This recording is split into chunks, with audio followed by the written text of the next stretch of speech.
Welcome to ComicCast issue number 140, brought to you by Dwayne's World Comics and Games, 457 East Sullivan Street in Geeksport, Tennessee. They carry comic books, graphic novels, statues, toys, gaming merchandise, including miniature games, board games, and RPGs. That's so annoying, Adam. Adam, you need to talk. It's funny. Dwayne's World Comics and Games. Yeah, let's ruin our wonderful sponsor, our main sponsor. Let's make fun of them. Dwayne's World Comics and Games, Kingsport, Tennessee. My name's Boogie Bentley. And I'm Adam Wade Adams. I'm AKA David. And this is Gaumer. Yeah! Oh my gosh, we are at ComicCastPod on Facebook, Instagram, and Twitter, wherever you get social with your media. Also, if you're listening to this on YouTube, you can hit that like button, leave us a comment, and subscribe. Oh, wow, I got my audio. I had to turn it down there. Yeah, turn it. Hey, can you turn your audio down? Yeah, you sound a little, a little loud. We're professionals here. Come on, Boogie. Hey, this is a radio station with a live call-in. Turn your radio down, please. Caller, turn your radio down. Man, y'all are so annoying. I know, right? Oh, us. I learned it from you. I learned it from you, Dad. Yeah, but if you learned how much I cared and actually were sincere, it might be a little different. But you're just smart aleck about it. What was it? ComicCast around the 134th episode. Adam said, "I guess I should take it a little more serious instead of just hanging out with my buddies." I think it was a little earlier than that. After I've been slaving for 2 years on this podcast, you're ready to take it serious now. I said the same thing about life, but what? All of my toys, right? I am serious. Megatron.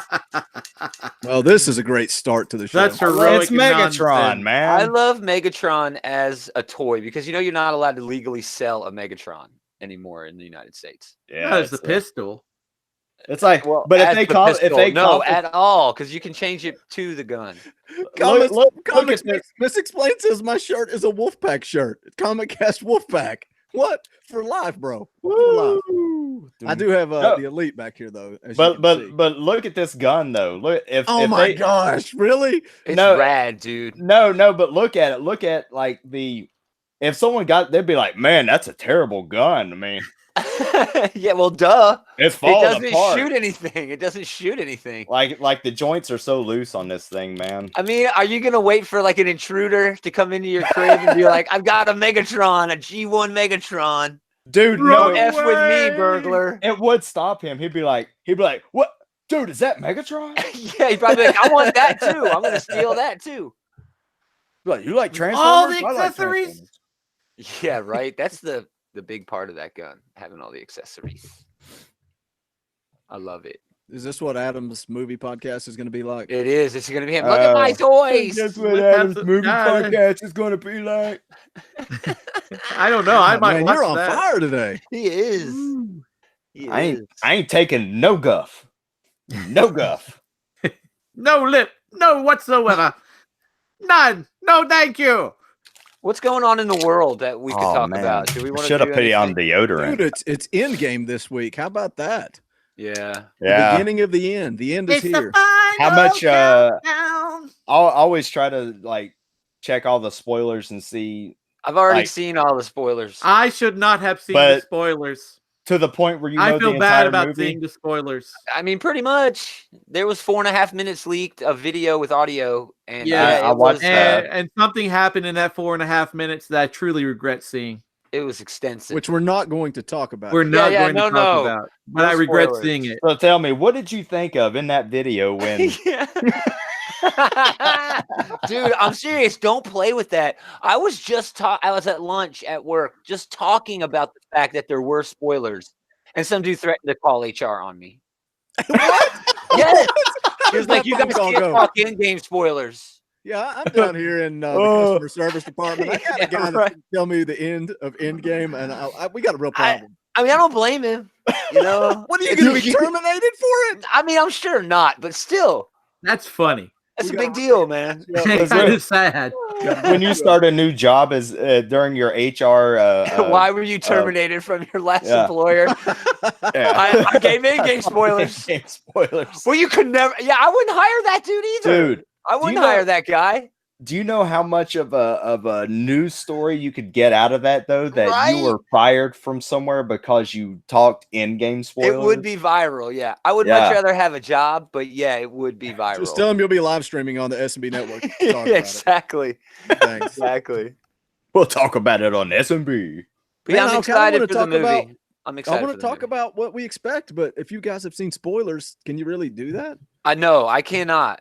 I cannot. Yeah. Right now, we're risking. I'm like measuring every word before it comes out. You know what I mean? How about these spoilers? Do these spoilers tell you what's going to happen with the future of the MCU? Not really. No. Let's talk about that. I would say that quite possibly they do. There are certain rumors associated with this movie about people ending their acting career within the MCU, and I think this movie may kind of, or this stuff may kind of spoil some of that for at least some of the characters. Good job that though there's 20 some characters, so I don't have to worry about that being a spoiler. Well, I watched or read a lot of spoilers that supposedly tell the entire movie of what happens. But with those, you always have to take them with a grain of salt. They could be real, they can not be real. So when this video hit, now I'm comparing what's in it to what I read. And some of it you could kind of go with, and it's hard to explain without giving stuff away. I think you're way close now. But I told a buddy of mine the trailers that have been released for Endgame. This video that came out, those trailers touched nothing on any of that. From what I understand, the trailers just touched like the first 20-something minutes of the movie. The trailers are perfect for this. You don't need trailers for this, though. It's still going to do possibly $2 billion. It could possibly. What's the biggest movie ever? Avatar. Avatar. It's almost 2.8 billion. Do you think 3 billion is out of the question? I don't think it's ever going to happen. With a pinky. See, I can't think back to when Avatar came out. The reason Avatar did well is because the reason Avatar did so well is because IMAX. It was like the first movie made completely in 3D for IMAX using brand new motion capture technology that no one else had used before. It's the same reason Titanic is still number 2. Because of all of that crazy attention to detail James Cameron puts in his movies. Now, you can crap on the story in Avatar all you want, and it's a good thing to do it, but the effects still stand up, and that movie's way old, man. Yeah, worldwide. And all those effects, all that technology just made watching half-naked blue aliens just glorious. Well, I mean, and again, you can hate on the story. Why you gotta hate on that movie, man? It's not a bad movie. I don't think it's a bad movie either. I like the giant mech fight. Yeah, 5 of the 10 top-grossing movies of all time are Disney properties. Yeah, that's right. Imagine if James Cameron did a Marvel movie. Comics Misexplained that would be Titanic was spoiled for him. Freaking yeah, me too, man. It was. Too bad Aquaman wasn't there to help save the day. They're not doing Captain Marvel any favors with one of the latest trailers when she says, "Yeah, but you didn't have me." She's catching all this hate anyway. She's a badass. Whatever. She's a badass. Oh no, come on. I agree. Yeah. That she's a cool character, but when it's the way she delivers the line, man, is terrible. I don't know. Terrible. Thor has the biggest ego of them all, and I don't think she's come close to being as prideful, confident in herself. That'd be like you guys having a podcast, the three of you.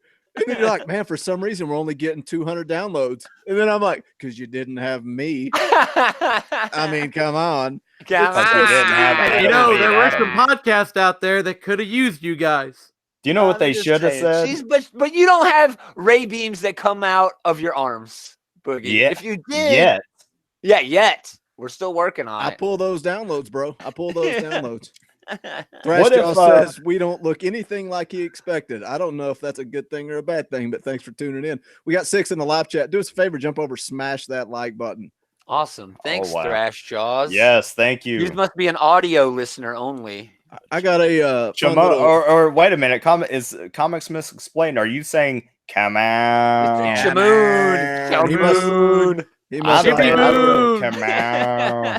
on. I got a little inside baseball real quick. Remember Oh, here we go. how David told me to put aluminum foil up here and it would stop the No, reflection? that was Gaumer who said that. Okay. It works. It did great. Yes. It did great last week, but I made homemade macaroni and cheese for Easter today. And we didn't have any aluminum foil. Did you just grab it off the window? So what are you I talking took this part right here off. This still has aluminum foil. This I took off to put on the mac and cheese. So we'll be back to business as usual next week. It's got some extra flavor. I still say tinfoil. I say aluminum. Faraday cage. Now I wanted to say real quick, going back Aluminum. to the Captain Marvel, what Boogie was saying, how it was kind of, I guess, pretentious of her saying that. Yeah. What if that was followed with Rocket Raccoon saying, "Yeah, we also didn't have Howard the Duck, but that doesn't mean anything." Wow. Hey, how about him showing up in War of Realms this week? What the crap is going on? War of Realms is a war. It's all out war. A war. It never of changes. What realm. is it good for? We're going to inject a war in the Marvel universe. A virus. A That's a virus good segue. of Malachite. Just keep going, dude. Just keep going. We'll listen. Bow, bow, bow, bow, bow, bow. Da, na, na, North Star. It's the Da, war of na, na, realms. Odin. Na, na, na. War of Realms. Odin. You are no replacement for Rage Against the Machine. We got any other Rage Against the Machine? Rage Against the Machine. I don't know what that is. Oh, I'm thinking of D-Generation X. Oh, That wasn't- yeah. I that always wasn't get No, those I don't either, think that was was Rage Against the Machine, though. Didn't they do the theme for D-Generation X? that was No, a it different was a band. band that sounded very close, though. Yeah. Yeah, but no, I don't think it would have been A excellent lot if they. better. Rage Against the Machine's dope. What else you got, Gomer? You got any other comic book news we can talk about? No, This is it's what been a happens when we slow don't week. plan It's anything. been a slow week, man.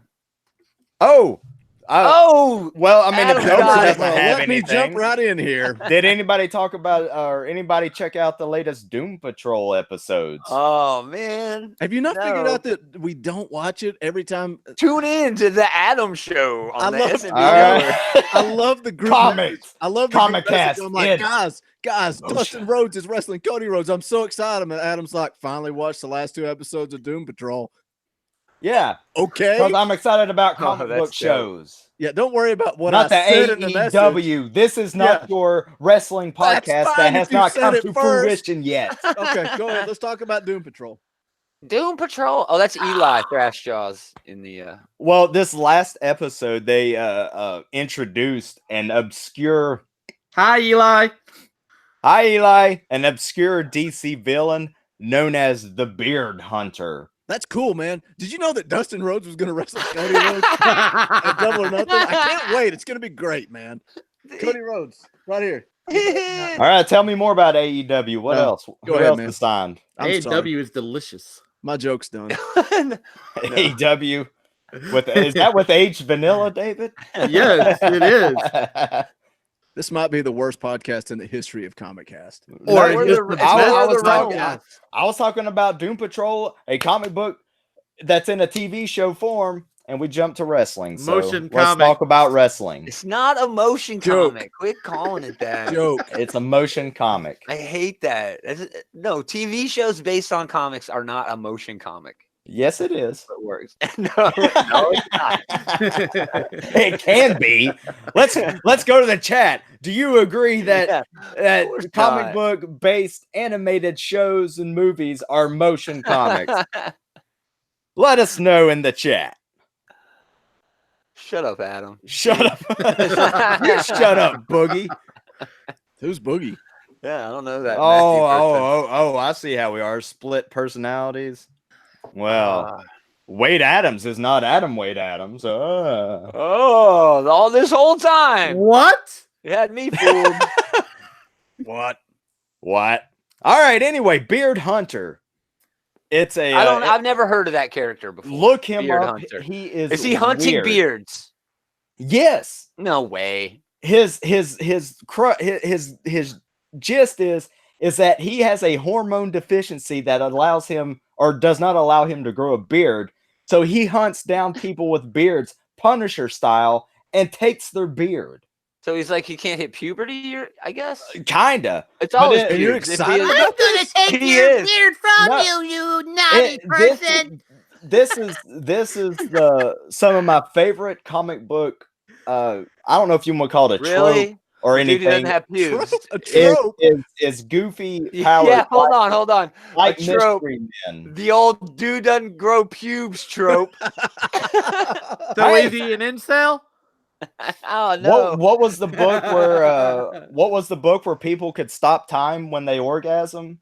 Sex Oh criminal. yeah. Sex criminals? Dude, Along of those Boogie, you lines? laugh. That's a great book, man. That is a great book. I've heard Sex good criminals things. is dope. It's these crazy powers. In the show though, it's so sick. When he eats or consumes someone's beard or beard trimmings, he can then track down that Oh person my no matter God. where they are. Oh my god. It's insane. So I'm does he glad like go you're to right. He has a very bad case of pica.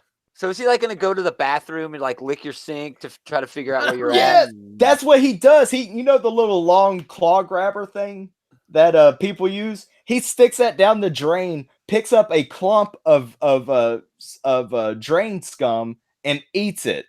And it made me gag when I saw You're it. making me gag. Yeah, Yeah. you're making me. I'm choking. But up man, Do you the see Doom the excitement in his eyes? That's what we look like. Yes, when we- he's so stoked. when This we talk motion about comic comic is books. great. This motion comic is the best. I've it's never the seen you best. so It's excited. an awesome motion comic. Just It's not wait. a motion comic. Stop. No. But that's what you said, Gomer. Yeah, it is kind of like Cheers to Comics. I That's was weird. Yeah, that's exactly what I was thinking when he was Yeah. talking about it. Except Choose Cool, and this sounds not. That's Cheers to Comics. I'm pretty sure that's Brian, who's doing all of our War of the Realms reviews over on Outright Geekery. He's dude, taking that task. that's a commitment.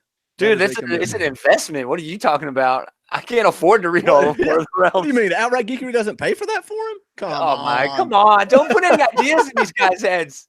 We got Eli and Brian in the chat now. No.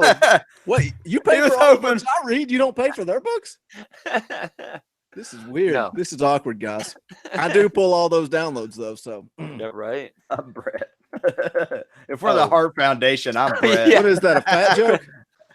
No, somebody was saying that he thought we would look like the Heart Foundation. Yeah, and he's leaving me with come You on. know who you are, Boogie. He's dating the British Who Bulldog. am I? Who am I? I don't have a beard, man. I can't do that. I must Oh, be the guy. you Adam's need to- gonna you eat do it, this, chew do off this. your beard. You gotta do this, Boogie. Well, There you go, there you Yeah. go, Neidhart. Like rubbing a baby's ass. He's an anvil. He's an anvil. He's the anvil. Awesome. Okay, Cool. War of the Realms. Oh, What? we getting into comics on this comic book review podcast? I My guess bad. that's what we'll do. finally, we're getting into comic books. It'd be awesome if Adam's window just closed and he left. He's like, all right, thanks, guys. Tune into the Adam Show starting next week. The Adam Show is what it should be called. The Adam Show.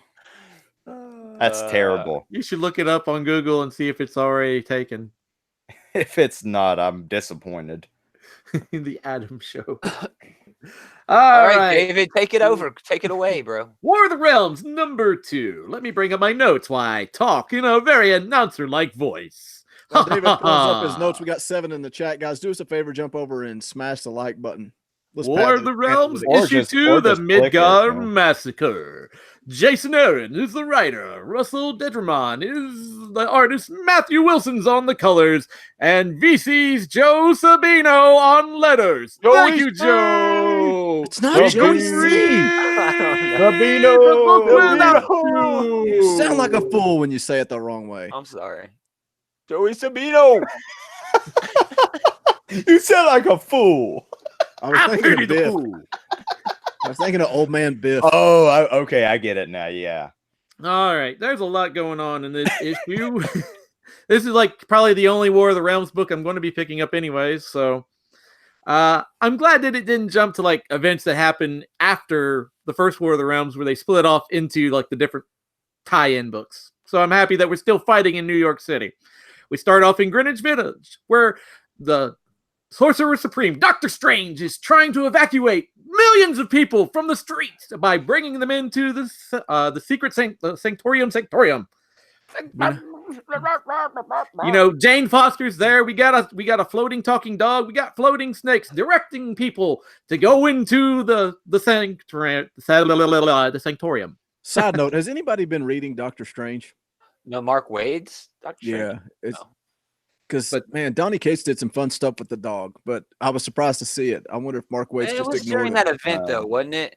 The dog is named as Bats. Yeah, that's right. Thanks, Adam. Yes, they mentioned that in this book at one point. Yeah, yes, they did. I don't remember seeing the name. I couldn't remember what it was. Yes, the dog is having a discussion with Jane Foster, and then Jane Foster's like, "Thanks, Bats." Please continue. All right. So you know, then we go to the Punisher, and the Punisher is basically mowing down Dark Elves because they have a problem with iron. They are iron deficient, and the Punisher seems to have an endless supply. And who else would show up but Wolverine? And Wolverine's like, "Shink," and that Punisher's like, "Aren't you supposed to be dead?" It's like, "No, just drunk." That's a recurring thing about I'm over it. That did seem to happen a couple of times in the book. Yeah, I'm over it. But the Punisher and Wolverine are tearing up all these Dark Elves, and we then go to Captain America, which I think was one of the best moments in the book, was when Captain America basically headshots an ice giant. He like climbs up a few the fifth floor. He goes up a few flights of stairs and basically jumps out the building. Through I'm assuming the head of an ice giant. Yeah, so and then he's like going to do it again, like he's running. To do it again. He's like some kid on like one of them slides at the playground. Again. Again. Yeah. And so we the heroes realize that the communications are down and that Malekith has human allies, or earthly allies. And, you know, we have this CEO of Roxxon basically like, everybody's getting a bonus, but if anybody, if any of these networks go back up, I'll personally remove a body limb. So that's a way to motivate your people right there. Excellent. And we have all kinds of fighting going on. It's just a very fast-paced book going through different scenes where we have Malekith and his coven of war witches, and they're like, Doctor Strange is trying to cast spells, but we're working on it, and we're running interference. And, you know, the Enchantress and the King of the Trolls are fighting, and I love the She-Hulk's response, like, you know, when the King of the Trolls is like, is this the best that the Midgar has to offer? And She-Hulk was like, more punches. Like, Hulk agrees. So whop, whop, whop. And Jane Foster shows up in a fight between the Enchantress and Robbie Reyes, Ghost Rider. And it seems Jane Foster has joined the battle without her Thor power. Well, she's not Thor anymore, but she is willing to fight for the Earth Realm as Jane Foster, which is rather impressive.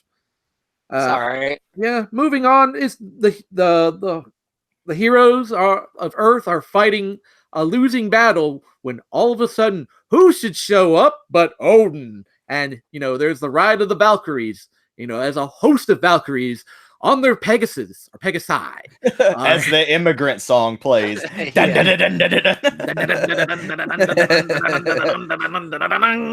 2 weeks in a row we've mentioned that song. Come on. But obviously, Odin didn't die in the last issue from these Dark Elf assassins. Odin and his Valkyries kind of turned the tide for a little while the rest of the heroes deal.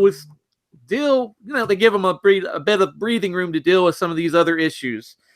Jane Foster takes out our Coven of War Witches, and you know, is trying to go after Malekith. Why do I say Malekith? Malachi, I don't know. Isn't he one of the three wise men? Yeah. Naomi. Frankincense and myrrh. Naomi. Yeah. I think Malachi brought the myrrh. I don't remember, but I brought the frankincense. Malachi brought the myrrh. Yeah. Jane Foster, she ends up killing the Coven of War Witches, which allows Doctor Strange to teleport or use a massive spell to teleport everybody to Avengers Mountain. And from there, our heroes are making their plans. They obviously Loki said that in order to win this war, you're going to have to get Thor, and Thor is stuck in the land of the ice giants, which I'm not even going to try to pronounce. Jotunheim. Thank you, Gaumer. I even knew which one you were talking about. Yeah. The heroes of the Earth Realm are kind of planning on what missions to go on. We have Wolverine, Punisher, Luke Cage, and Iron Fist as like a dirty dozen. Freya is going to go to Jotunheim to find Thor. Odin's going to take a nap. And well, he's old. He's old. And Freya leaves Jane Foster as the new all mother for Midgar. Whatever, that's cool. And then we go on to the fighting, where news reports are coming out all over the world that Malekith's forces are emerging across the globe. And a very sad moment when Broomhilda dies. Yeah, I read this quicker than you reviewed it. Hey, bro, quit taking my jokes. No, it's great. I can't help it. It's awesome. This is all right. David. This is okay. I knew you were going to crap on it. Well, I usually stay away from event books. So, for me to. I thought you were going to talk more about Odin, because that whole thing annoys me. That did kind of surprise me that, What? You were obviously defending it when we talked about the first issue. You were like, well, Odin's not dead. Me and Gomer's like, dude, he died. He got stabbed like 14 times. Well, he didn't. He still did get stabbed 14 times. And he's just like, it takes a little more than a few elves puny blades to put him down. They were so lazy with that, man. They were so lazy with it. Your legs off. Why do you show that in the first few pages of the first issue with no build-up? There's no fight. It just made Odin look like he went out so easy.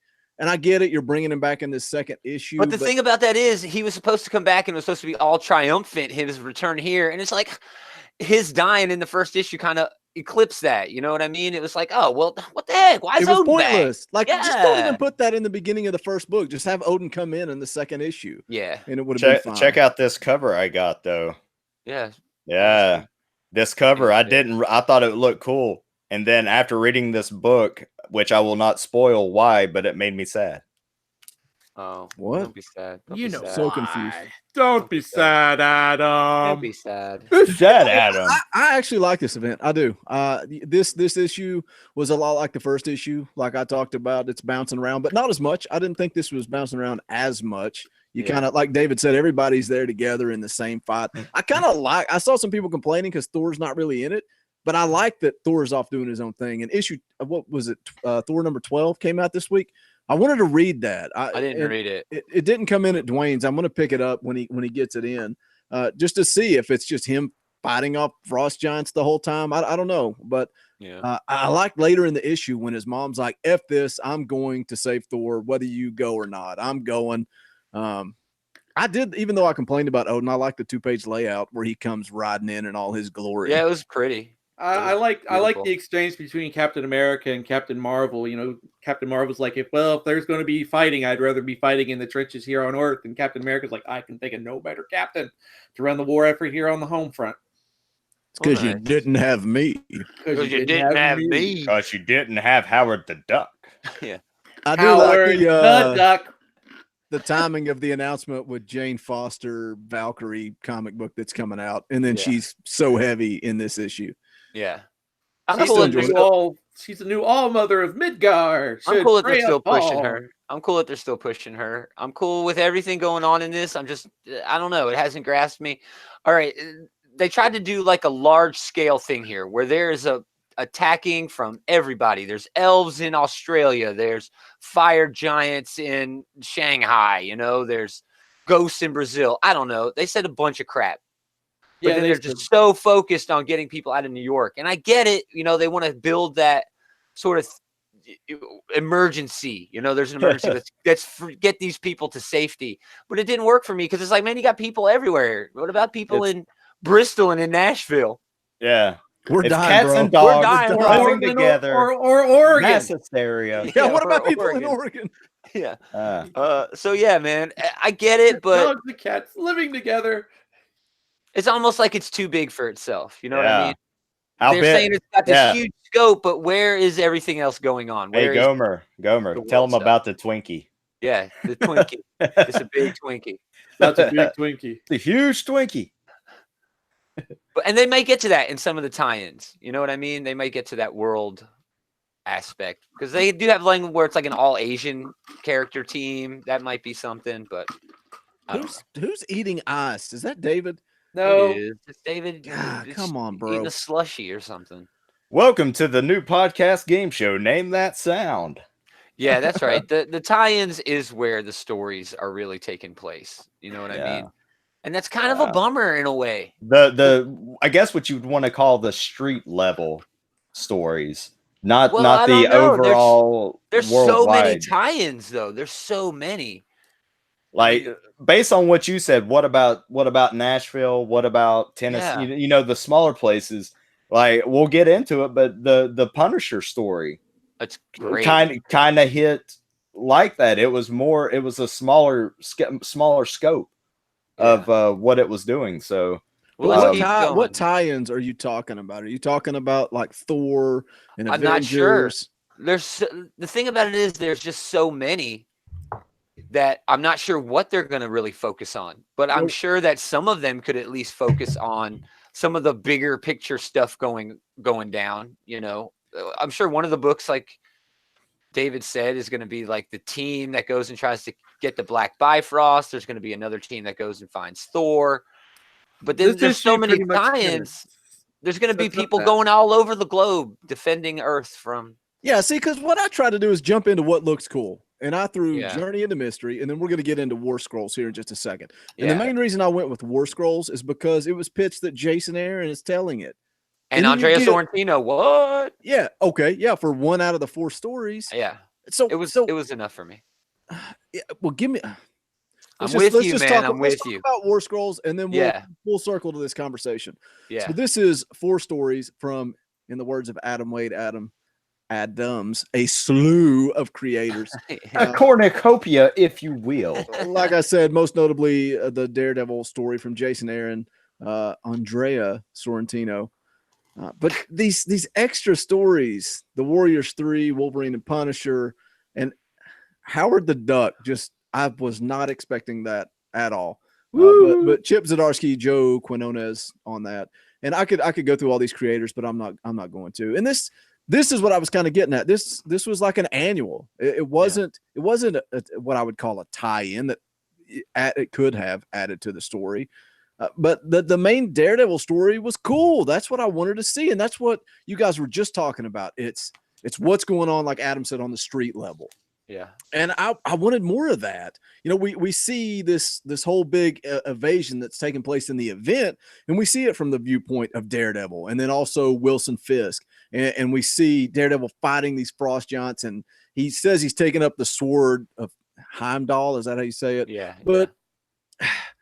It's cool. Heimdall. I liked seeing Daredevil wielding this huge sword, but it's like, did I miss something? How did this happen? How did he get this sword? What is going on? I have no clue. Then I read through these 3 more pointless stories that I don't care anything about. None of it. I just wanted the Daredevil story. You know who Heimdall is, right? And then you get, the guard of the Rainbow Bridge. You get to the end, and it says, want to learn how Daredevil gained these powers? Tune in to War of the Realms #3. It's like, what? Well, I want to see that, though. Yeah, I wanted to see it now in this story. I didn't read this book, but I think it's interesting that this sword of Heimdall, who is in Asgard, is like this all-seeing. He sees everything, right? So now the blind guy has a sword. Yeah, I love that aspect as well, and this was great. This may have been the best thing I read this week, man. That's what pissed me off. It was Lincoln so from good. Robin Hood Men in Tights. Yeah, I got the reference. I felt like that's what they pitched this book on. They pitched this book on a Daredevil story that ties into the War of the Realms that Jason Aaron's going to be writing. Yeah. And then you got a few pages of it. That's disappointing, man. No, I get it, and the other stories were kind of tossed away. I didn't like them as much. I mean, they were okay. But man, I don't care. I mean, everything you're saying is true, but I don't care. This War Scrolls, that Daredevil story with Andrea Sorrentino. Great. Oh man, it was so good. I loved everything about it. I just love that artist so much. I want a book of War. You know, and we keep talking about street level. I want a book of War of the Realms rejects, like the lower level. This had Howard the Duck in it. I reviewed that last week. It's called Journey into Mystery. You're not listening. But not just that, but like Forbush Man, or I wouldn't say he's the low level, but we're slapstick during all this. Imagine these Asgardian monsters fighting a living cartoon known as slapstick. And I think this War of the Realms War Scroll, which is like a 3 or 4 issue miniseries, is going to have that Daredevil story as the main story, and then they're all going to be standalone short stories for the others moving forward. So you might get your slapstick story or some, oh man, that'd be funny. All stupid character. Although I fell off his main book, but still, I would like to. I would like to see what these. I want. I don't read the main character by themselves, but I want it. I want to see them show up, and I want to see these obscure characters show up and see how they work within this big event that's happening. And that's the point of all the tie-ins. These encompassing, huge, all Great Lakes Adventures. Line. Yeah, nobody cares about the GLA though. See, I care. I care. I care. I care. But man, every book I've read about War of the Realms this week, it has gotten me more excited about War of the Realms. It's weird. It's like the more I read, it's working for me too. Read. It's working for me too, man. It really is. I want to read Thor 12. I'm gonna pick up Avengers this week. I want more of it. Me too. Let's keep talking about it. War of the Realms Punisher, #1, the book that I should have read and didn't. Boogie Bentley wants Mow, Mow, Mow. It's the War of the Realms. Boogie cries Mow, Mow, Mow. Mow, mow, mow. Mow, mow, mow. All right. Yes, I'll just go ahead and hold up the picture. This is the regular cover, and I liked it better than the covers I saw. Just straight up Punisher shooting down the mouth of an ice giant. Yeah, I like that man, this book it's pretty straightforward. We just got Punisher shooting, just laying waste to all these creatures. He catches the eye of a I think it's a frost giant. I think that's what they're called.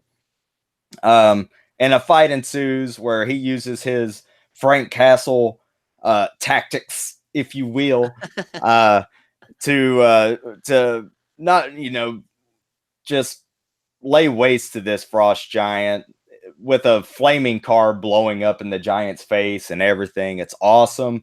But a family gets caught in a crossfire. Frank is able to save the father, carries him on his shoulder to the nearest hospital, where he finds out that the hospital is being evacuated to, I believe, New Jersey. Yeah, New Jersey. Because nobody wants to invade New Jersey. They got to go through the Lincoln Tunnel, kind of like Buddy the Elf had to do. You went Buddy the Elf. Yeah, because he travels through the Lincoln from New York. Tunnel. You could have went so many different ways. That's fine though. I'm sorry. From the twirly swirly gumdrops. That's right. Yeah. And it's a suicide mission, but Punisher accepts it. He, which I think is funny. He basically enlists through force a group of convicts that are stuck on a prison bus. One convict stands up, and I'll give you one guess what happens to him. Yeah, pretty easy guess. As soon as he opened his mouth, I knew. Yeah, buddy. No, you should have seen. You see the shirt, you sit down, you shut up, and hope for the best. So Castle gives them all a bunch of weapons and tasks them that they're going to get this hospital, all these hospital patients and doctors and people through the Lincoln Tunnel safe. That's his mission. So I thought it was really, the book was really grounded. It was simple, easy to follow, and you got it was the Punisher. Yeah. Well, without a doubt, it was the Punisher. So it was It was very accessible. What is it? A 3-issue? Yes. I think it's 3. I think it's 3. Yeah, Are you 3 gonna issues. read more, Adam? You don't have to answer that. You don't have to answer that. I just might. So at this point, I think I might stick with the main title, and I mean it's only 3 issues, so you can't really complain or say much about it. Was it $3.99? Yeah, It was. Unlike War Scrolls, which was $5. Yeah, it was $3.99. bigger. War Scrolls was bigger. Yeah, $3.99, and it's oh, I guess oh my gosh, I should say he's doing it. Written by Jerry Duggan. Dugan. Dang it! Dugan. I don't know that that's right. Uh, This is just like I just got James equated Tinian. to nougat. Dugan nougat. It was in Deadpool too, bro. We screwed that up. Art by Marcelo Fiera, Roberto Poggi, Rachel Rosenberg, and letters by VC's Corey Putty. Corey P.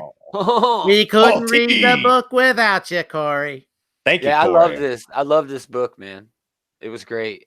The piano wire at the beginning, him just walking in the music store. I need piano wire. Great. The thing about this is it absolutely has nothing to do with what's going on in War of the Realms. This is like what Adam was talking about. This is just a character dealing with the fact that the War of the Realms is going on and just getting in where he fits in. You know what I mean? But that's cool. It is. It's so good. This is like we I love also that anytime we both praise Yes. Marvel. Me and you praise Marvel all Yes. the time. But if either one of us says something slightly negative about Marvel, the other one's Yeah, like, the "Oh other no, that's cool though. That's cool though." Yeah, and it is because the thing about the War of the Realms event, there are just so many books that you can do everything. You can have a book that just does everything because there are just so damn many.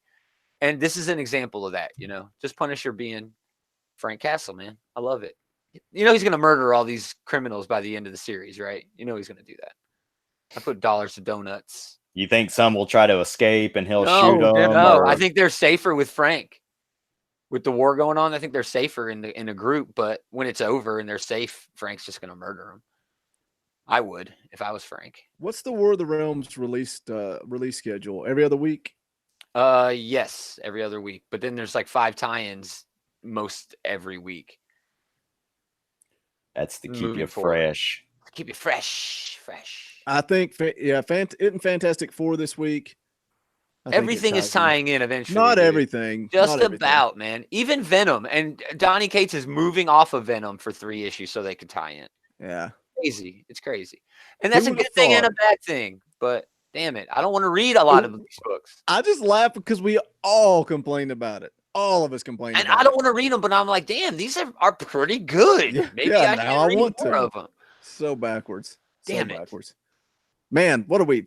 45 minutes into this podcast, and all we've talked about is War of the Realms. Welcome to the War of the Realms podcast. It really is, dude. It's a I lot. like it. I It's like a it. lot. Yeah, that's all the tie-ins are like the Febreze of War of the Yeah, Realms. They the keep you comics- fresh. Comics Misexplained brings up in the chat there's the Punisher Kill Crew book coming, which is supposed to stem out of the War of the Realms. And Jerry Dugan is writing that as well. And that's these are crew all the with a K. guys. With a K. with Wait, the is K. that From how the long is bus. that? Is that ongoing or a mini series? As far as I know, it's ongoing. Well, you know What? Marvel. If it doesn't sell well, it'll only be 6 issues. Yeah. We are an elite team of Punisher Kill Crew, aka killing. Special K. What are they PKK. doing with? If with you know Matthew how to find Rosenberg? them, maybe you can hire the Yeah. Kill Crew. What are they doing with Rosenberg's Punisher? Do you think they're going to just wrap it up with this Hydra story and be done? No, with it better keep going. It's one of the best books Marvel's putting out right now. it? I'm just curious what especially they're going to 'cause- do. Because Rosenberg's probably going to be off Uncanny. Yeah. Damn it. We'll talk about that later. Well, I just don't know why you would put out another ongoing You're Punisher right. book. It's not You're- going to sell well. It's going to hurt each other. The same reason they're canceling Uncanny X-Men, because Right. why would you put out another X-Men book? Yeah. Ugh. Let's talk about Star Wars. Star Wars Age of Rebellion special. Something special about this book. You know what it was? It's $5. Yeah, I'm going to give you some special here in just a minute. $5, Number one. $5. $5. This was 3 standalone stories. IG-88 in The Long Game from Simon Spurrier and Casper Weingart and Lee Luffridge. Did he have his 57 Chevy? He did not. Yoda in The Trial of Dagobah from Mark Guggenheim, Andrea Brocardo, and Dono Sanchez Almara. Guilty, you have been found. Then there was a Biggs Darklighter and Jack Porkins in Stolen Armor from John Adams and Chris O'Halloran. Thank you, Chris. But it only took 1 letterer, and that's VC's Travis Lanham. Travis L. It doesn't work. It only works for. But I'm going to keep doing it. Just Travis laying down the Lanham. Out of all these, obviously, it's that last one that has most of my attention. Travis Lanham? Oh my gosh. No, the Darklighter and Porkins, the Biggs and Porkins. Oh my gosh. Because I didn't pick it up, but I flipped through the book, and the art on that last story definitely jumped out at me. Oh my gosh. Just stop talking. Go, Gomer. It was the funniest of them. But I have to say the IG-88 story ended up being my favorite. Again, this is just cool, fun, bite-sized stories from the Star Wars universe. I prefer the regular one-shots that are a little bit bigger than this to these multi-story, specials. But it was okay. The IG-88 gave a lot of cool background about him. The Yoda book was, I don't know, kind of leading up to Luke coming to Dagobah to finish out his training. And the Biggs and Porkins book, again, was a comedy. It was like a buddy comedy where they were just kicking it on some vacation planet, stressed out from fighting in the rebellion. It's like having Costello in space. I mean, yeah, it was funny. The Yoda book was cool. It gave a little bit of insight, but nothing we really didn't know before. But man, that IG-88, they could do an ongoing book on this guy, and I would read the hell out of it. He's such a cool character. But yeah, again, the specials are good, but I really like he's a GoBot that's gone nuts, right? He pretty is scary. It's pretty cool the way they describe him in this, how he's upgraded himself and the legends of IG-88. It's pretty dope, man. And he's going to be in that new show. I think he's going to be The Mandalorian. Yeah, they actually had a model of that looked like IG-88 was featured in there. Yeah. So there you go. Star Wars Age of Rebellion special number 1. The specials have been the worst of all of these Age of Star Wars books. But it's it's the format and it's shorter creators. They don't, but I'm like you. The IG-88 story was cool, but whatever. I don't think it. I could have done without it. The Yoda story, I don't understand. They were making such a big deal that he had given up his lightsaber, right? And all these rocks fall on top of him, and he might die. He can't take it. And the whole time I'm going, well, of course he's not. Use the Force. Use the Force. All of a sudden, Yoda's forgot how to use the Force and he can't get these rocks off of him. It was just, I'm hearing that the Mandalorian actually has IG-11 in it, not 8. Yeah, that's what somebody in the chat is saying. Yeah. Hearing a lot of good that would be Jason from Comics Mix. That's the hardest thing ever to say. Now, let's talk about this last story. The Biggs and Porkins one. Yeah. A lot of times on this show, I'm nice and I just say, this is not for me. And then I let it go. In this case, John Adams should not be allowed to write Star Wars ever again. Period. But it was supposed to be funny. It was supposed to be a comedy. It wasn't funny. It was terrible. It was not good. How Jody Hauser and how Greg Pak take these characters that we love and they give us a story that adds to the characters. And that's what makes these one-shots so great. But this guy comes in and he takes these 2 X-Wing pilots, makes them look like complete idiots in the middle of a war. You're just going to pack up and go on this vacation where magically everything's okay. And we're buddies and we're running around in a Speedo because it's fun. We're Star Wars X-Wing pilots. Oh my gosh. You can always use that voice. Your voice is getting higher the more irritated you're getting. Hi there, Boogie. How are you? This sounds garbage. It sounds like a tremendous TV show idea. No, it pissed me off because they've done such good things with the Star Wars Star Wars books. So they basically made Porkins and Biggs like Bink and Tag, right? No, not even that good. Bink and Tag are funny. Okay. Yeah. What Gomer said is right. They tried to do something lighthearted and fun, but it just came off terrible. Horrible. Horrible. It was not as good as other stuff, but I really like the IG-88 story, dude. I really like that a lot. I read it twice. It was definitely the best story in the book. It was cool. It was cool. I think IG-88 just has more of a mysterious background and elusiveness, because although there's been a lot of stories, there hasn't been a lot of media around him. Yeah, they get on that. They actually make that part of the story, like this air of mystery that he has about it. I say he. I don't know if I'm assuming his gender. He's a droid. He probably doesn't have a gender unless you're, Lando's droid or whatever. I don't know. Dude, let's not go there. Yul Carter's in the chat.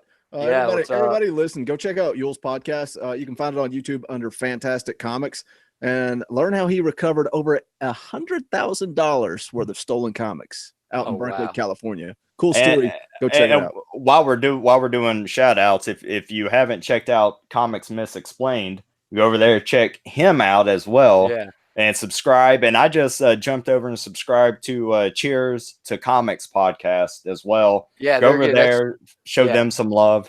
Friend Outright Geekery, and Eli is in here too from Geek Savs and Comic Book Bullies, which you can find over at Outright Geekery as well. If we're doing that, Eli. We need to do these shout outs. Get people to make the web. Hey, if you will, the web. Strengthen the network. Yul, I'm sorry, buddy. I was really trying to put some miles on your podcast. I didn't think it was going to... let's go back and start over. You can't play favorites, Boogie. And coming soon. Oh, the Adam Show. The Adam Show. No offense, Yul, but you can't. We need to show everybody this love. Go over there, check them out, subscribe, check out their podcasts, everything. Comment down below how Boogie is wrong and Adam Wade Adams is right. Motion Comics. I'm pretty sure they want us to talk about comic books. When we promote each other, we grow stronger together. That's right. We're like Voltron. Our live viewers are down to 3 now. Everybody's listening to you. Like the hell with this. Just a big commercial. No, it's not. I see 8 watching now. Hey, if there's 8 in the chat, do us a favor. Drop out of the chat and go hit that like button. Man, a lot of guys liking it. We appreciate that. Let's jump into the Gaumer show. It's the Gaumer show. Yeah, we do these. Surprise! I don't know why we're doing anymore, because both these books are starting to suck. I'm about to drop Uncanny, honestly. It's about to drop on us. Transformers number 3, The World in Your Eyes, Part 3. Brian Ruckley, Angel Hernandez with Cachette Whitman, Joanna LaFuente on covers, Tom B. Long doing the letters. Thank you, Tommy B. It's not the same when you do it that way. Cool retro variant from Transformers comic book legend Guido Guidi on this issue. Brainstorm was murdered, and there was an assassination attempt on Megatron. So Megatron enlists the Ascenticon Guard, made up of some fan favorite bots here. Refractor, who I think is Reflector. Elita 1, Skytread. I actually have a G1 Skytread. And Quake. We get some great Transformer stuff, like Freud is in this. There's mentions of Quake being a sociopath. There's hints of another crazy bot in prison somewhere. That's dope. They talk about Sentinel Prime. They mention him. But it's just kind of short on the action. Non-existent, really, on the action. They hint that the bomb that was used in the last issue during Megatron's speech wasn't all that powerful, sowing seeds that will likely lead back to Megatron having this grand plan that we're actually seeing unravel right now. And that's good. If it's eventually going to get to somewhere good, that's better than the dog crap we're having to struggle through, which is just such a slow burn, man. It's very character driven. We're learning more and more every issue, but it's such a slow burn. I'm not sure if anybody who's just not a diehard Transformers fan is going to stay on board. Anybody else reading TF? I checked it out, and one thing I was confused is you mentioned Reflector or Refractor. They call him Refractor. But isn't there 3 of them? There are in the toy line, the Siege toy line. He's an upcoming figure. Yeah, he's called Refractor, and you can actually buy 3 of them to make the camera. Okay. So, but I mean, isn't there supposed to be 3 characters? Yeah, exactly. So he's like standalone. So it's like transform. He's going to transform into part of a whatever Cybertronian camera. Well, his brothers. In the Siege line, they have their different alt modes, but when all 3 of them combine, you can make the camera. So they have an alt mode, and then they have a combiner mode too, a Gestalt. They come together. Yeah. Which is different from the G1. You're right. With G1, Refractor, all three had names, man. They all three had names, but they changed into like a third of a camera, which was weird. They were just filler Decepticons like the rest of the Seekers that disappeared after the pilot. When their powers combine, they turn into a film camera, and it's like click, click, click. Where do we go to get this developed now? Yeah. Uncanny X-Men number 16 for the X-Minute. This is Forever Part 6. Matthew Rosenberg, Salvador LaRocca, Guru effects on colors, and VC's Joe Caramagna. VC's Joe. Oh man, he totally botched it. You finally get a chance to do it, and you botch it. Who? You. What did I botch? Oh man, no clue. How long have we been doing this? For a while. This is still the Logan and Cyclops book, two characters who were both recently dead. Which is weird. Yeah, Quake. Oh, cheers to comics. Thank you, Brian. Quake. This issue was just all over the place. Captain America shows up. Cyclops steps down as the leader, and they go to like this weird voting system of leading the team. Rain leaves the team. There's Magneto's weird clone showing up with a new Brotherhood, and they like lied to the new Brotherhood, or I guess the clone lied and they thought he was Magneto. So then they all kind of turn on him by the end. But it's so strange, and I don't know. I'm about done with the series too. But good thing is it's getting canceled most likely when Hickman stuff comes out. So whatever. I feel like they just can't get the X-Men going, can they? They can't, dude. They had this big, huge event to bring them back, this weekly X-Men relaunch, and it's not going anywhere. And then they have an event right after that. That's also a weekly event, you know. Yeah, Juggernaut was in this. He was badass. And they said Juggernaut. I'm a Juggernaut fan. And I think he's joining the team. You know, I'm not sure how permanent it'll be. It's like a revolving door with this X-Men team, people coming and going. The way they went about setting it up for Rosenberg to take over was a great idea. They just botched it. Yeah, I think so too. They've screwed it up. I mean, I get it. You got Hickman coming to write 2 X-Men books. It's just not going to last. It's not going to last. Yeah. And we'll see. Let's get into some random reviews. Randos. Presented by Collar and Elbow Brand. Check them out. collarandelbowbrand.com. Use the promo code ComicCast at checkout. Save 10% on all of the latest and greatest professional wrestling merchandise you could possibly want. They didn't make this sweet ComicCast shirt, but they do make some fun stuff like the Dusty Rhodes inspired Living the Dream. Check them out. All the links are in the description. I'm going to go first because I can. I'm gonna take a nap. I actually told myself, I'm sorry, I hate to talk about comics. Do you want to talk about some movies or something, man? Huh? You want me to just put it on your ugly little face while I talk about it? All right. I wasn't going to talk about this, but Farmhand number 7 was nuts. We get to see Mr. Jenkins doing a kidney transplant, which is cool. The kidney basically gets up off the table, walks across the room. Oh my gosh, that's so cool. And one of the doctors or nurses is like, "Oh, don't we have to take the old one out?" And Jenkins is like, "Nah, he's just going to eat it." Dude. So the kidney eats the old kidney. This book is just crazy. I'm behind. I need to catch up on that, dude. Oh, it's so good. Anybody that likes Chew, you need to read it. It's so good. Gideon Falls number 12. Jeff Lemire, Andrea Sorrentino, Dave Stewart. This book never freaking disappoints ever. This was actually not as good of an issue. What? But it was still amazing, dude. I mean, compared to some of the more recent ones. Oh man. It was a resetting point. It was like a resetting Exactly. But they played a lot of horror, a lot to the horror side in this. There was a 2-panel layout that, oh man, hitting right on Easter weekend was a little convenient. Yeah. But oh man, it just made your jaw hit the floor. The fact that we're in Gideon Falls in 1886, where the crap is Norton Sinclair? I have no idea. What is going on? Who is this new priest? I don't know how Jeff Lemire is going to tie all this together. I don't. We're all over the place. He's know he's going to. Oh, he will, and it'll be like, oh, that's how it's going to be. Such a good book. If you're not reading Gideon Falls, lose my number, nerd. Do you know how you tie it You know how you tie it together? With plot thread.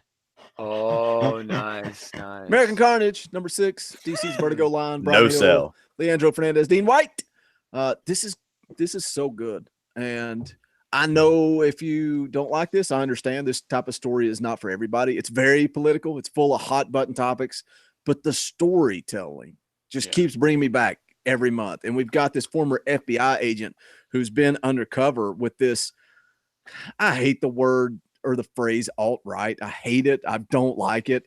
but I'm going to use it for lack of a better term. I mean, this guy, it is what it is. This dude is a racist prick. That's all there is to it. Say a Nazi. That's all there is to it. You could always use the word extreme, right? You know, people like to throw the Nazi word around. It fits in some situations. It does. Right. So yeah, in a lot of situations. Do what you want. Compare, contrast. I don't care. The way this dude manipulates his words when he's giving these messages, it's almost scary, man. He's like 100% this politician. He's like perfect. Yeah. And then the former FBI agent, his cover gets blown, and it's kind of like, what's going to happen? But it had this eerie feeling to it when his cover got blown. It was almost like, I don't have to lie anymore. It was like this relief. I don't know, man. It was Brian Hill's the man. Great issue. Teen Titans number 29. Brian Hill, on him real quick. He is picking up the Angel book at Boom Studios, spinning out of the Buffy the Vampire Slayer reboot. So for a guy who's quitting comics at the end of this year, he's got a bunch of comics still to come out this year. Batman and the Outsider still hasn't even started yet.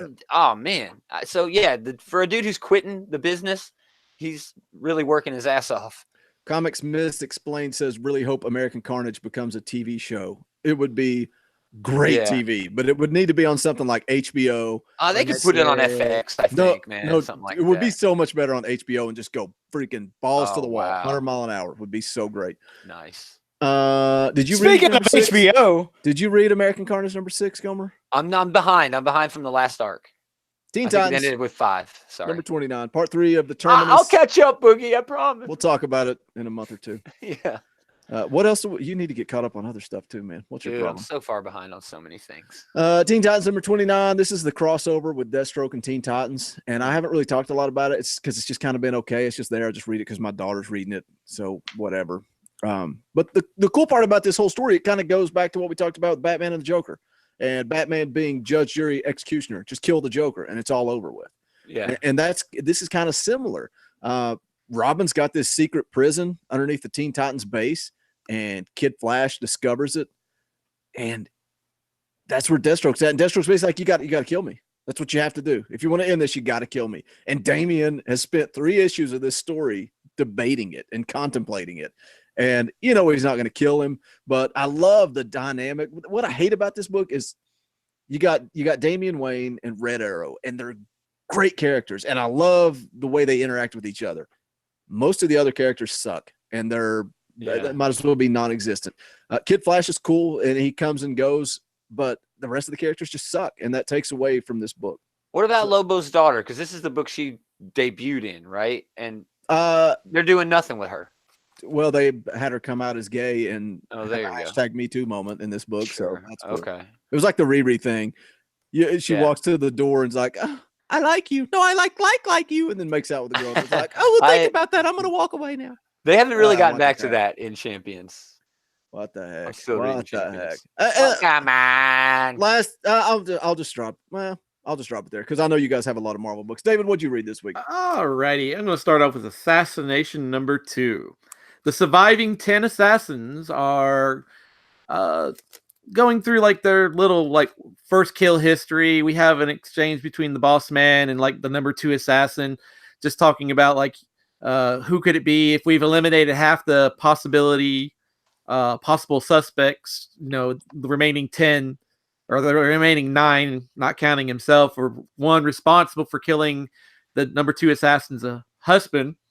And they were talking about like, so-and-so didn't shoot, and several assassins didn't pull the trigger, so they didn't kill anybody. And then they were talking about another assassin who gang tactics uses a lot of new high-tech stuff like drone strikes and all that fun stuff. But there's like a lot of interesting like first kill moments, and one of the more interesting ones comes towards the end as the assassins are moving their boss to the car, and an attack happens. And old man Stan, I believe he's called. Yeah. He remembers his first kill is like a woman that he seduced, and after having intercourse, he kills her. But this was a strong follow-up to the first issue, and as probably as much gore as in the first issue. Than I really enjoyed it. Kyle Starks and Erica Henderson are doing such a great job with this book. It was okay. I really liked the stories, the flashbacks and they weren't even. I'm not even sure some of them were even telling their first kill stories. They were just thinking about it. They were. Like telling us. I don't think most of them talked about their first kill stories. Yeah. But, like my favorite named character in this book, Fuck Tarkington, basically kills a man for beating beagles with a rock, smashes his head in with a rock. Yeah. One of the other assassins is a stay-at-home mom who killed a burglar. And her son's like, "Mom, did you just kill that man?" And she's like, "I sure did." Bet your ass I did. Yeah. Yeah, so it was pretty good. It was a slower build than the first issue. It didn't move as fast, but it was okay. It didn't move as fast until about the end. Yeah. There was just a lot when the drone strike comes. When the drone strike comes. Right. Naomi, number 4. Brian Michael Bendis, and on the writing, David F. Walker. David F. Walker, and we have Jamal Campbell on the art with Wes Abbott on letters. I didn't find a colorist, and they're listed in this book. Jamal Campbell does the art and the colors. Okay, but Dad sits Naomi down at the spaceship and kind of gives her some background about who he is, and he turns out he's a Ran warrior who fought in the Ran-Thanagar War. He went to Earth on a mission to find a rogue Blackguard Thanagarian assassin who turns out to be D, the big burly guy that Naomi's been bothering for like the last 3 issues. Yeah. And really, he comes to Earth. He meets Naomi's mother. Not her mom. It's the adopted mom. The adopted mom. That's a good point because we still don't know what Naomi's secret is. We learn a little more. We finally learn a little more about Naomi. Not about her. About her parents. We learn about her parents. History. It's a typical Bendis, slowest story of all time. He gives you still like it.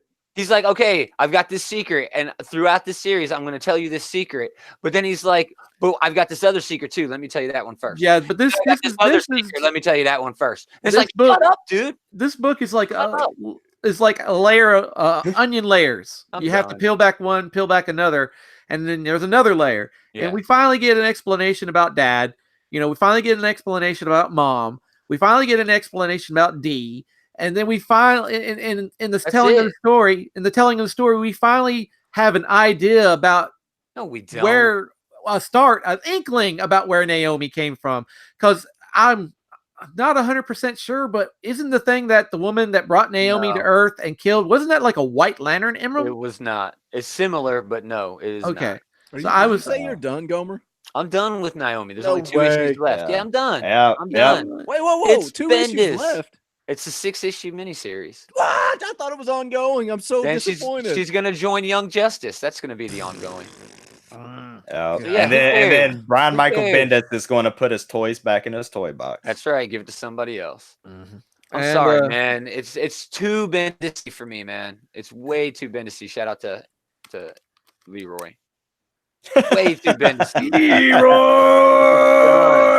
There's too much Bendis in this book. There's way too much Bendis. It's too spicy. It's too spicy. Where's Leroy at? Well, he's too busy to do this. He never joins us in the live chat. What up, Leroy? Going on. He's been commenting. I'm going to stop watching your videos. Last I heard, his internet was cut off. Bendis be bad. How does that happen? He had an argument with Comcast. Dude, you'll piss some people off on our Twitter because he went off on Bendis for how bad his Superman's been. And somebody was like, "You're only saying that because he's tagged in this and he'll see it." They were so pissed. So? Like, dang, man. That's a good reason to comment on. Well, he needs to know. I actually have dropped Action Comics. See? What? Action's way better than Superman. Action's not bad. Yeah. Not great. It's not bad, though. So that's okay. Keep commenting. Use your free speech, Yule. The last Yule, I think it's funny. You don't have to apologize for Little did they know that the writer of Superman would be the true kryptonite. Of the fans. What else, David? What else? The last book I just wanted to comment on is Planet of the Nerds, issue 1 from Ahoy Comics. Poor Adam. The one book he was going to talk about. Yeah, the one book he was going to talk about. Paul Constant is the writer. Alan Robinson is He's gonna the artist. Keep going. Felipe Sobreo on colors and Rob Steen on letters. Adam, what did you think of this book? No, keep going. You're doing good. I thought we were going to comment on each other's books. That's the only book Adam had. The only book he had. Yeah, there's not. I mean, there's not much to unpack in this book at all. First issue. I mean, you got the typical jocks bullying the nerds. They follow one of the nerds into some secret lab and then are cryogenically frozen and reawaken in the present with Comic-Cons and everything going on, and the nerds and geeks of the world have actually taken over or are not what they believe, and that's where the book ends. So we really haven't seen too much of these 80s jocks in the present world with all the nerdom and fandom going on. So that'll be I guess an issue too. Sounds cool though. It's gotten a lot of critical positive reviews. Did you not feel that the art was a bit of like a McFarlane clone from back in the day? Yeah, well, that's what I was Spider-Man. That's what I was about to hold up. Was check this out. The it's so McFarlane. I mean, can you see it? Yes. Well, you have to not talk after he talks. No, I got it locked on him. He's good. good. So there's that. Like you can kind of see it's definitely they're trying to do kind of a callback, I think, to that time, because like just flipping when they wake up, look at the different art. It's it definitely changes when they're in the present. So and I think I had commented on some other book that I wish they had done this, and this book actually did it. Yeah. Nice. Yeah. So, but I kind of like the aspect of it's kind of like a reverse Revenge of the Nerds. It's like the Revenge of the Jocks. Yeah. with the bullies being the alpha betas who got cryogenically frozen. It's like nerds. Because we're lambda and omega mu. No one remembers that? No. Oh no, I remember it. I keep trying to forget it. Everybody, clap your hands. I don't know the entire song. I don't know the entire song, but it's pretty good. And you had Booger. You not like that movie, Gomer? No, I like that movie. It's just been a very long time since we've seen the original Revenge of the Nerds. And the guy who plays Booger in Revenge of the Nerds, he was actually in this latest episode of Happy. Oh, nice. So there you go. He's in the guy who looks like a drug addict, Gary Sinise. He's in a lot of good stuff, man. Yes. Okay. Yeah. Speaking of good stuff, what's on Gomer's pile? Too much. Justice League number 22, James Tynion in the fourth, Francis Manapul pretty much rewrites a lot of the DC Universe continuity in terms of the origins of the multiverse, which is good because they have to fit that, Perpetua retcon into the mix. Still really good. I didn't like this issue because it hurt my head. There's a lot going on, man. Yeah. Guardians of the Galaxy. I mean a lot going on like with DC continuity. You got to know history of the DC universe to know like a lot of these characters. The story's been more just easy to follow lately with the whole whatever dimension. And now it's like a lot of this issue was a lot of explaining. This is why this is the way it is. Adam. Say what? Yeah, Batman showed up in this issue. I almost sent him a picture of it. The Legion of Doom gets Bat Knight from the 6th dimension to help fight Mixoplick. There you go. Because they're both what are they called? Reality dimensional characters or something. Yeah, something like that. But you'd have dug that. I think it'll be more so next issue. Literally, Batmite's on like one panel, dude. Oh, and that's all he really. I might have to check out next issue then. Exactly. Yeah. Guardians of the Galaxy number 4 continues to be great. Donny Cates, y'all. Lots of cool action. Star-Lord may be dead again. Maybe. What? Mad Magazine number 7. Just a wonderful thing. It's kind of like the sketch comedy of comic books. I read a lot of action, drama, even romance books. But this, it really is just a great, refreshing change of pace. I'll just run through these real quick. Star Trek: The Q Conflict. It's a great book for Star Trek fans. Middle West number 6. Jorge Corona's art in this is amazing. But the story's getting away from me a little bit. It continues to be his dad is this storm, and it's just almost too much. It's repeating itself. Oliver number 3, the Oliver Twist sort of adaptation. Boogie, this was the issue, dude. The art in this from Derek Robertson, it like was raining in every panel, and there was so much detail. You'd have been head over heels on this one. Daredevil number 4. Anybody? Anybody? Oh, Daredevil is so good. Oh my gosh. This really gets into the whole hero killer dynamic with Daredevil and Punisher. Just so well done. Quite possibly the best thing I read this week. That other Daredevil one with Andrea Sorrentino, it's really close. But yeah, it was all Daredevil and Punisher this week, man. Last thing I want to mention, Batman number 69. Finally, Nightmares is over. Bane is confirmed to just enjoy being naked. That's all I got. Tom King said that on Twitter today. Bane likes being unclothed. But he still wears the mask, right? No, he was totally naked fighting Bruce Wayne's daddy. Would have been way better if he just had the mask on. But yeah, butt-ass naked except for that mask. Yeah, it's super hot. So much hotter when he's got the mask on. I wouldn't have gone that far. Hey, to each of their own. The whole fight, the other person's trying to avoid the Bane Wang. The Bane Wang. Yeah. Oh god. Oh my gosh. Bane Wang. The Wang. Speaking of the Bane Does Wang, that you guys do ready to little- get into the outright geekery? I just want to know if the Bane Wang has hoses hooked up to it. Oh, no. Adam. Thank you. OutRightGeekery.com, your one-stop shop for news, reviews, previews, podcast, everything geek at your fingertips. OutRightGeekery.com. Way better than what's the other website? I don't know. I don't remember. OutRightGeekery.com. Check it out. Outright Geekery Book of the Week, Star Wars TIE Fighter.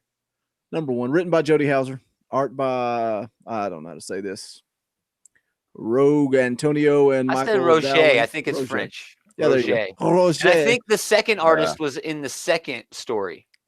Yeah, okay, whatever. I don't care. Yeah. Colors It's by like Petit. You want to say all these because I can't say any of these names. I only have Roger because I was so happy with the person's work. Letters by VC's Joe Caramagna. Joe.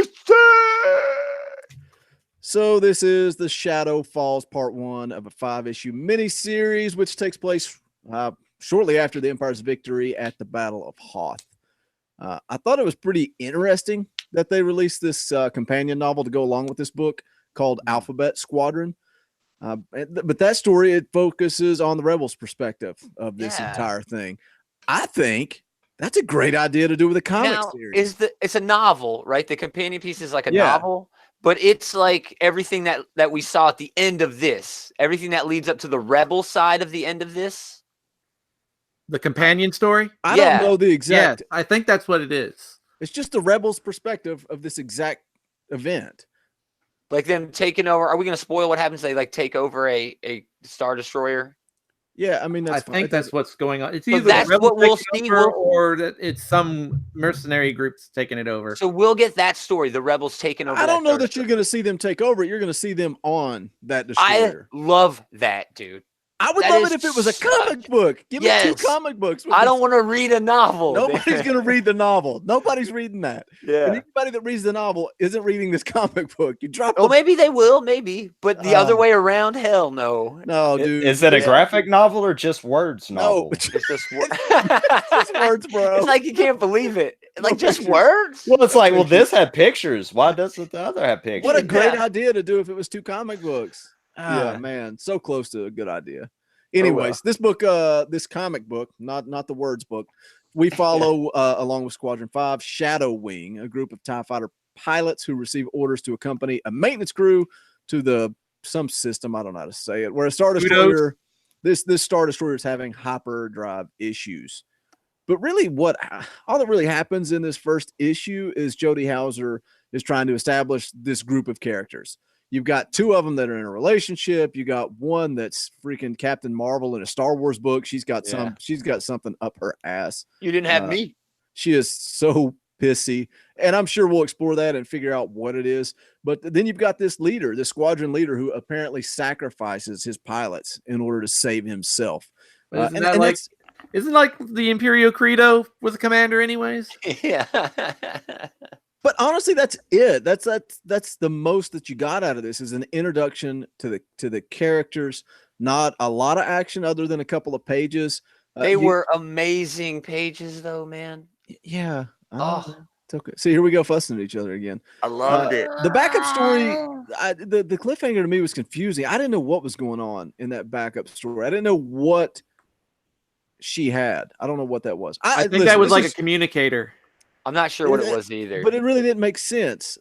But anyway, I trust Jodie Houser. She is great at writing Star Wars. This is a 5-issue miniseries, and I'm going to write it out and see what she does with it. But I am too, man. I'm on board. I love the fact that it was just doing, like you said, just the characters. It's a setup. Learning their personalities. But then to break that up, the action was just awesome out in space. TIE fighters flying around and kicking ass. I love that, dude. It was beautiful. I got to say the name again, Roger Antonio. Amazing job. It was beautiful. It was gorgeous. I loved it. Yeah, I'm on board. Totally. 100% with this series. We're going to add Star Wars too when Greg Pak takes over, and we're going to talk about gosh, I hate Star Wars books. And that's more Phil Noto art for me on that Star Wars book. But I felt it was kind of short, and I feel that it is a terrible replacement for Sunterfeld and the 181st. Well, you've got a lot more background in the whole Star Wars thing. Because the commander character looks very similar to Sunterfeld. But they're trying to tell new stories. They're trying to tell new stories, but but we already had some awesome characters in the original expanded universe. But it's done. It's over, man. It's gone. But they can bring some of those characters, couldn't they? They could, but why would they when they can create new ones and not have any baggage at all? I think if you pull in characters from the expanded universe, you're always going to get your detractors. You're big, huge fans of the expanded universe. They brought in Thrawn. They brought in Thrawn, but Thrawn was more from a novel that is brand new. That's still part of the universe. But he was but it's the greatest trilogy of all the Star Wars novels. Exactly. And I don't see why they couldn't have done. I don't see why they couldn't have done something with Sunterfell. Because there aren't as many fans. There simply aren't as many fans of that as there are of, say, Thrawn. That's a true statement. It is, and that's not my fault. That's not me bashing. I'm just saying it as a plain fact. I know you expanded universe, folks, man, and I get it. The passion is there. I love it, but you got to get over it, man. We've moved on, dude, and I don't like it any more than you do. But luckily, you still have that Dark Horse stuff. But if that's your only hang up on this, is that it reminds you of an expanded universe thing that you loved, I don't think that's a bad reason to, or a good reason. I felt for as a Star Wars comics goes, it wasn't terrible. I just know because I like you said, I am a fan of the expanded universe. I just felt that there were some better characters that could have been brought in instead of making some new characters. We could have had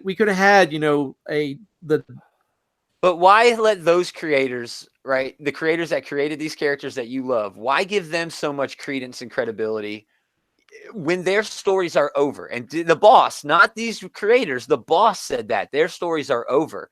Now they're handing them off to other creators. And Jodie Houser deserves it, man. Exactly. Jodie Houser deserves that opportunity. Exactly. She gets Star Wars. But then you're still going to get your detractors who are going to be like, oh, well, Jodie Houser just stole this from an expanded universe idea, like David is suggesting. I'm not saying you're saying that. I'm not suggesting it. I'm just saying that, there are similarities to these characters, and if they just use the original I think you're always going to have that. But otherwise, this was good, right? That art, dude. Come on. Yeah, man. It's not terrible art for a Star Wars book. Oh, I hate you so much right now. The artwork in Dr. Aphra is much better. No. Yeah. Are you still reading that? I am. It's like one of the only Marvel books he's reading regularly.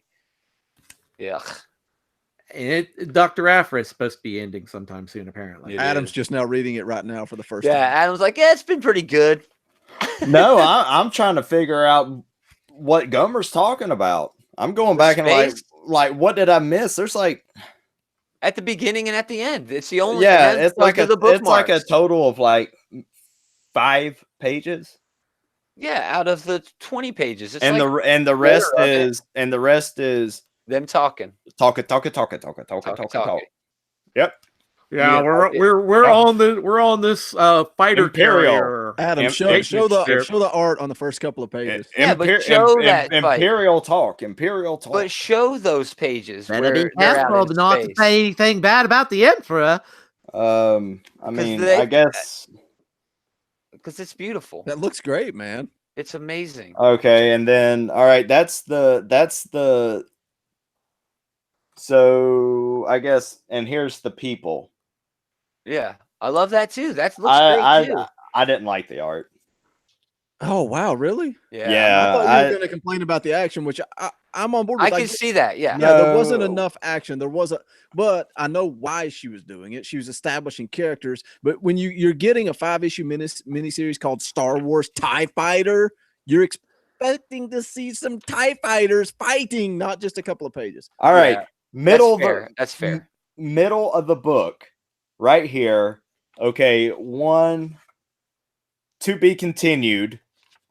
And then we go into this preview story, though. This huge preview for this book. That's not a preview. That's a backup story. That's a companion. Oh, piece. See, that's confused. It says to be continued right here. Yeah, because that's the end of the story. And then, as it says on the front of the comic book, you get a companion story for Alphabet Squadron. Which flip to the end, dude. Flip to the end. It's the novel. It's the words, bro. It's the words. Keep going. There, keep going. There you go. It's a comic book without so what pictures. Is this? That's the book, but there's a that is a He's so illustration of the book. Look at his face. No, like I don't exactly. What do you mean words? Should this comic be this confusing to me? Well, I'm not sure it is. If this is, I think you're making it more complex. No, if this is still part of this story, it's not part of that story. To be continued should not be right here. It's not part of that story. It's a different story altogether. Just those folks. No, this is a different story altogether. Yes, that's nearly half of the book. Yeah, when I paid for TIE Fighter. But that's the same TIE Fighter Squadron appearing. They're the same characters in the TIE. It's like a post-credit scene, bro. That's the best way to compare it. It's a very big stinger. So a post-credit scene came before the movie's even over. You're just complaining for the sake of complaining now. I'm not complaining. I'm just stating facts. I thought that it was a bit unique, the way that they had the book built. Gaumer, with the companion. Stop. I can understand your confusion because it is different than your traditional comic book, but I wasn't, as lost in the woods as Adam was with the whole thing. And I loved it. I thought it was cool, man. To be continued. That means the story's okay. The story's over until next issue. It's over. Adam, you're getting two stories for the price of one. Oh, wait a minute. Here's this. It's almost like you're getting 3 stories for the price of one.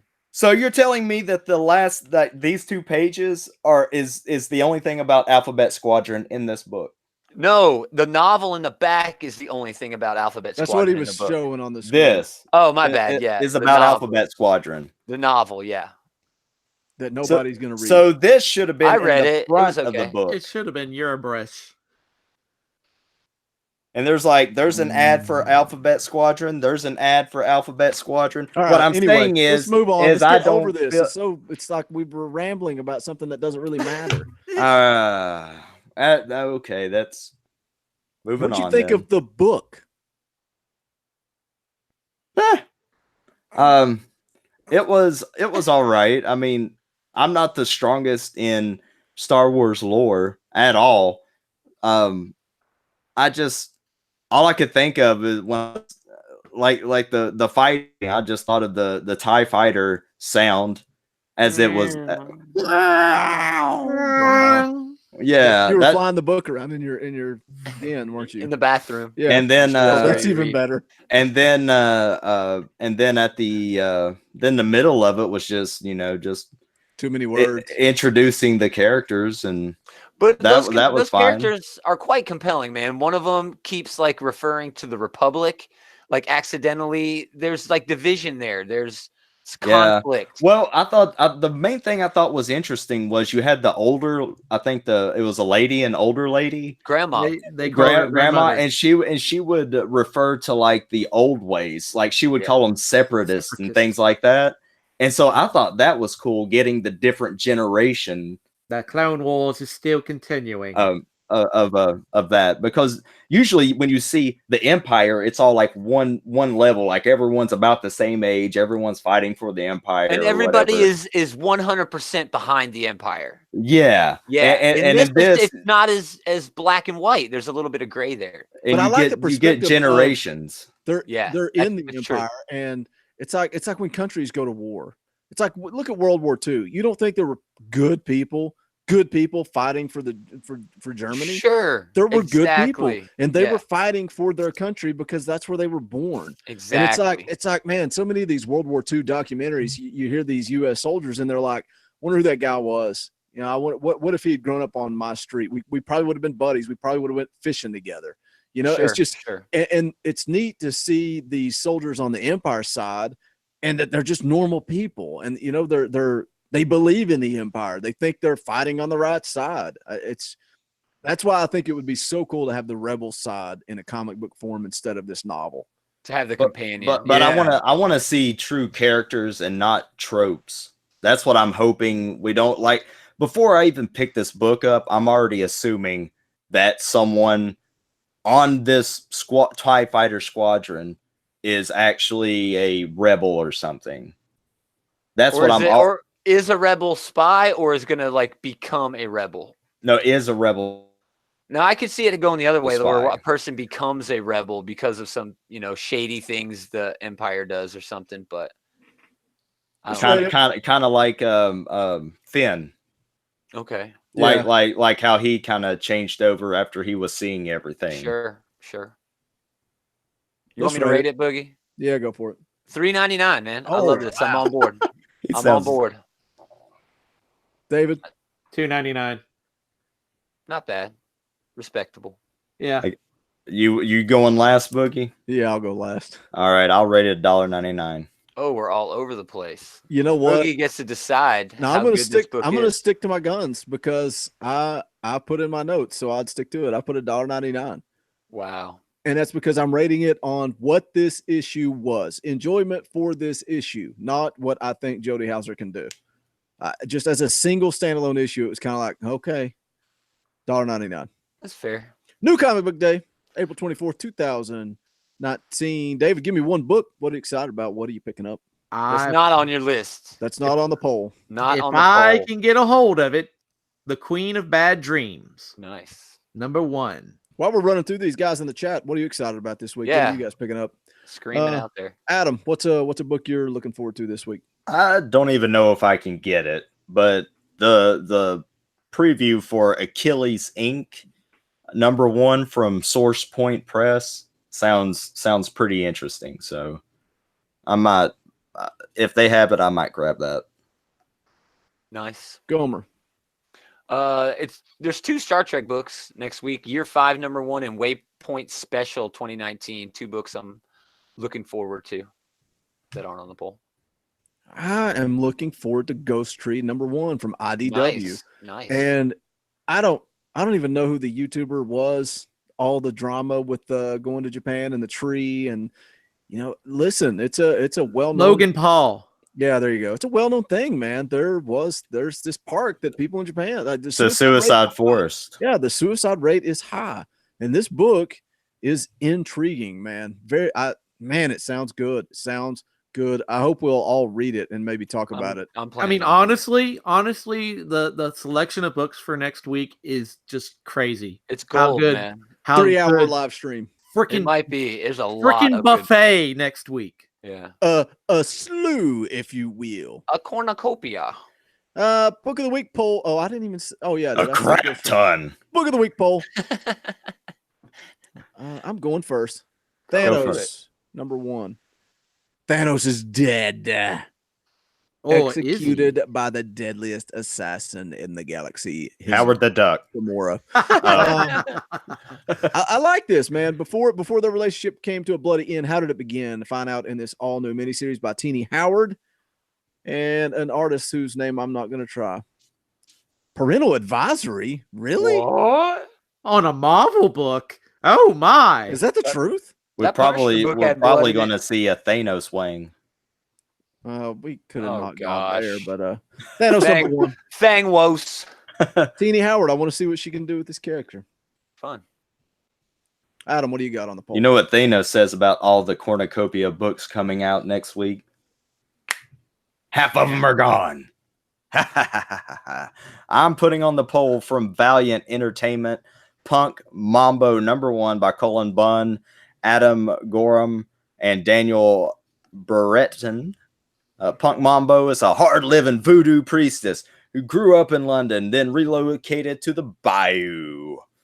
Down the bayou. Now she's a mystical mercenary born on a bayou. In her first ever solo series, Punk Mambo investigates a series of abductions in New Orleans gutter punk scene. Man, I remember back in my days being in the gutter punk scene. Stumbling upon a deadlier mystery that takes her to the haunted shores of Haiti. This is going to be a horrifying tale. New characters, new places, same punk attitude. Great for fans of Dead at 17 and Buffy the Vampire Slayer. And it doesn't say it, but I'm going to say it anyway. Rated T for T. T for T. You make it sound so good. Sega! Dang, man, that sounded like it hurt. David, what's on the poll for you? Ascender #1. Jeff Lemire and Dustin Nguyen. The Haunted Galaxy Part 1. Powerhouse creative team Jeff Lemire and Dustin Nguyen launch an all-new sequel to the series Descender. And with this launch of Ascender set 10 years after the conclusion of Descender's storyline, magic has taken the place of technology and machinery, and rules are very different indeed. Mila, the daughter of Andy and Ify from Descender, spends her days exploring the lonely wilds of the planet Samson and trying to stay out of the clutches of the evil disciples of an all-powerful vampire witch known as the Mother. But like her parents, Mila doesn't play by the rules, and when a certain robot pal of her dad shows up, nothing will ever be the same. With all the scope and heart of the sci-fi classic Descender, Lemire and Nguyen reunite to take readers on an unforgettable fantasy quest. I guarantee you there are more words in that solicit than there are in Ascender #1. What in the world? How do you think this is going to read for people that didn't read Descender? I am not sure. I have full faith and confidence in this creative team, though. I'm looking forward to this because Descender. Did you read Descender? Not all the way, right? Not all the way, but Yeah, I did me enjoy neither. it. I did fall off of it a time or two, but I always came back. Yeah. Am I the only one that didn't like it? I've got the first trade. I need to go back and read it again, but I didn't get into it. It was I would okay. love it. I don't think okay. It's a little boy robot. Well, my book is equated to, or says if you like Buffy, you'll like it. So I don't like Buffy, but I did pick up this Wizard 1/2 of Buffy. Oh, geez. Wizard 1/2. It's got the wizard still in the sleeve. It's got the wizard certificate. How's bragging camp going? Hey, did I tell you that Cody Rhodes was going to wrestle Dustin Right, Rhodes for AEW? I was just curious. I saw he had half his face painted. Dick Tracy Forever #1. Michael Avon Oming on the writing and the art. Yeah, this is the bucket list. Knock it off your bucket list because Michael Avon Oming is finally doing Dick Tracy. That's all I got to say. This book's going to win. If it doesn't, I'm going to be very, I'll vote very for mad. it.